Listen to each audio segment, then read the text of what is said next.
ఎన్నికలప్పుడు చెప్పారు ఇంటింటికి పథకాలు ఇచ్చేస్తాం, ప్రతి ఒక్కరికి పథకాలు అందిస్తామని చెప్పి. కానీ ఈ కొత్త మద్యం పాలసీ వస్తే ఇంటింటికి మద్యం అందించే పరిస్థితి మనకు కనిపిస్తూ ఉంది. గవర్నమెంట్ ఆధీనంలో గనుక మద్యం షాప్స్ ఉంటే మద్యం అమ్మకాల మీద నియంత్రణ ఉంటుంది. కానీ ప్రైవేట్ పరం చేస్తే ఇవన్నీ విచ్చలవిడిగా మద్యం అమ్మకాలు ఈ రాష్ట్రంలో పెరిగిపోవడానికి ఆస్కారం ఉంది. అలాంటి పాలసీని ఈరోజు చంద్రబాబు నాయుడు గారు తీసుకురావడం నిజంగా చాలా దారుణం. మహిళలందరూ కూడా దీన్ని తీవ్రంగా వ్యతిరేకిస్తూ ఉన్నారు. ఎన్నికలప్పుడు ఎన్నెన్నో హామీలు ఇచ్చారు. ప్రతి చదువుకునే పిల్లాడికి కూడా 15,000 ఇస్తాము, అలాగే రైతుకి 20,000 ఇస్తాము, నిరుద్యోగులకి సంవత్సరానికి 36,000 ఇస్తాము, అలాగే 50 సంవత్సరాలు దాటిన వాళ్ళకి 48,000 ప్రతి ఒక్కరికి ఇస్తాం పెన్షన్ రూపంలో. ఇలా ఎన్నో రకాలుగా హామీలు ఇచ్చారు. కానీ ఈరోజు ఏ ఒక్కటి నెరవేర్చలేదు సరి కదా. తల్లికి వందనం అని చెప్పి 100 రూపాయలకే మద్యం ఇచ్చే పరిస్థితి రాష్ట్రంలో నెలకొలేట్టుగా చేశారు. అలాగే ఈ మద్యం దుకాణాలు అనేవి ప్రైవేట్ పరం చేయడం వలన ఇంచుమించు 1,500 మంది ఉద్యోగ అవకాశాన్ని కోల్పోతారు. ఎందుకంటే ప్రభుత్వ ఆధీనంలో ఉండేటప్పుడు అందులో ఉద్యోగం చేసిన వాళ్ళు ఈరోజు నిరుద్యోగులు అయిపోయే పరిస్థితి. అలాగే తీసుకుంటే ఈరోజు రాష్ట్రంలో ఫీజులు పెరిగాయి, స్కూల్ ఫీజులు పెరిగాయి, కాలేజ్ ఫీజులు పెరిగాయి, అలాగే బియ్యం ధరలు పెరిగాయి, పప్పుల ధరలు పెరిగాయి, విద్యుత్ ఛార్జీలు పెరుగుతున్నాయి. అన్ని రకాలుగా ధరలు పెంచేసి మద్యం మాత్రం 99 రూపాయలకే క్వార్టర్ ఇస్తామని చెప్పి ఇష్టం వచ్చినంత తాక్కోండి, మీ కుటుంబం ఏమైపోయినా పర్వాలేదు అన్నట్టుగా ఈ చంద్రబాబు నాయుడు గారి ప్రభుత్వం ఉంది. మహిళా సంఘాలు ఇంతగా వ్యతిరేకిస్తున్నా కూడా ఎందుకు మీరు ఏ ఉద్దేశంతో ఎవరికి బెనిఫిట్ చేయడానికి మీరు ఈ పాలసీని తీసుకొచ్చారు అనే విషయం ఈ రాష్ట్ర ప్రజలందరికీ క్లియర్గా అర్థమవుతుంది. ఎందుకంటే మనం తీసుకుంటే ఈ లిక్కర్ సిండికేట్ల ద్వారా ముడుపుల కోసం ఈ ప్రభుత్వం ఇలాంటి మద్యం పాలసీని, కొత్త పాలసీని తీసుకొచ్చిందనే విషయం రాష్ట్ర ప్రజలందరికీ కూడా క్లియర్గా అర్థమైంది. ఎంత ఘోరం అంటే షాపింగ్ మాల్స్ లాగా లిక్కర్ మాల్స్ తీసుకొస్తారంట. అంటే తాగినంత తాగండి, ఏమైపోయినా పర్వాలేదు.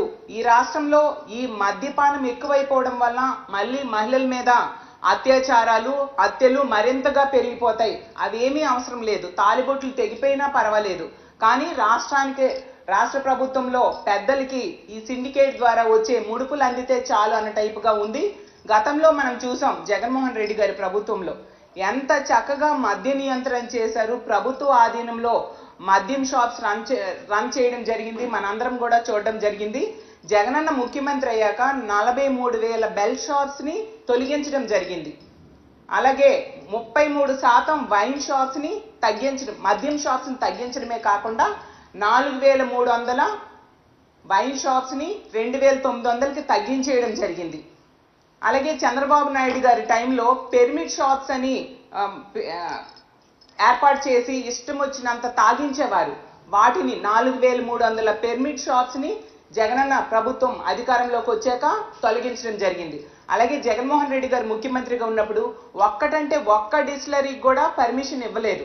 అలాగే మద్యంకి, అలాగే గంజాయి, డ్రగ్స్ ఇలాంటి నియంత్రణ కోసం ప్రత్యేకమైన వ్యవస్థనే ఏర్పాటు చేసి వాటిని ఉక్కుపాదంతో ఆ రోజు అణిచివేసిన పరిస్థితి మనం చూసాం. కానీ చంద్రబాబు నాయుడు గారు ఇన్నేళ్లు ముఖ్యమంత్రిగా పనిచేశారు, ఏ రోజు కూడా మద్య నియంత్రణ మీద దృష్టి పెట్టలేదు.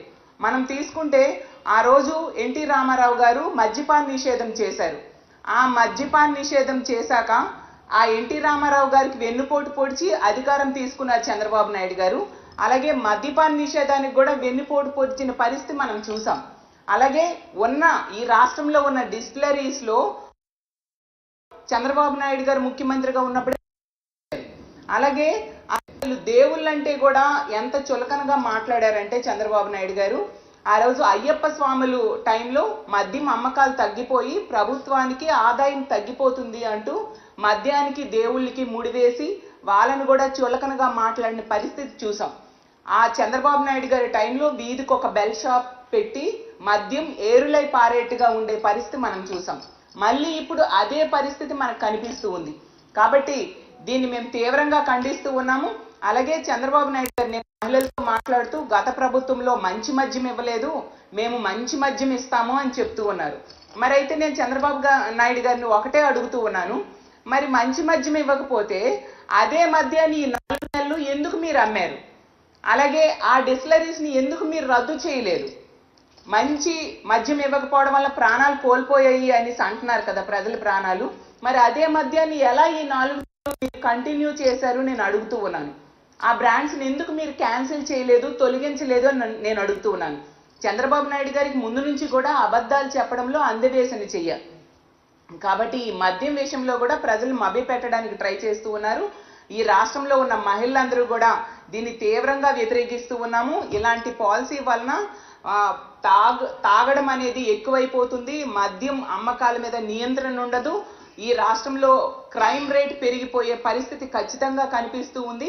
అలాగే సిండికేట్ల చేతుల్లోకి వెళ్ళిపోయి విచ్చలవిడిగా మద్యం అమ్మకాలు రేట్స్ పెరిగిపోయే పరిస్థితి ఉంది. కాబట్టి దీన్ని అంతటినీ కూడా మేము తీవ్రంగా వ్యతిరేకిస్తూ ఉన్నాము. రానున్న రోజుల్లో వీళ్ళు పాత పాలసీ గవర్నమెంట్ ఆధీనంలోనే ఉండి మద్యం షాప్స్ రన్ అయ్యేట్టుగా చేయకపోతే కనుక మా వైఎస్ఆర్ కాంగ్రెస్ పార్టీ మహిళలందరూ సపోర్ట్తో పెద్ద ఎత్తున ఉద్యమం తీసుకొచ్చేట్టుగా ముందుకు వెళ్తామని తెలియజేసుకుంటూ ఖచ్చితంగా ఈ రాష్ట్ర ప్రభుత్వాన్ని కోరుతున్నాము, ఇలాంటి చెత్త పాలసీని తొలగించండి, పాత పద్ధతిలోనే మద్యం సరఫరా చేయండి అని తెలియజేసుకుంటూ